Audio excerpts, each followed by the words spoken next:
We just learned LaGuardo Elementary School will officially open on August 1st with a temporary pump and haul system.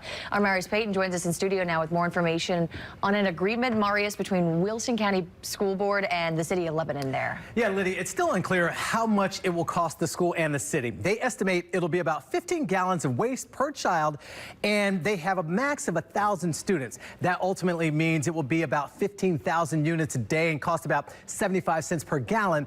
But they're not sure how many students will be using it exactly, which means they don't know exactly how much it will cost. And right now, the school has a temporary pump and haul system for the sewage, so the waste has to be taken to a treatment facility down the road each and every week. The Wastewater Authority and its operator, Adina, says they couldn't get a necessary permit from the state to bring sewage from the school to be treated at the academy facility. Public records show the state told the Wastewater Authority they would not provide a permit because of 6 violations that the academy facility had.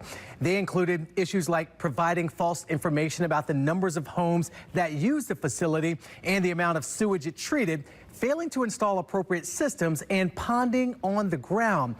LaGuardo Elementary School opens next week. It's still unclear when the sewer system will get fixed, even with this agreement in place. So we will follow this story and bring you the very latest updates. You can trust that we will.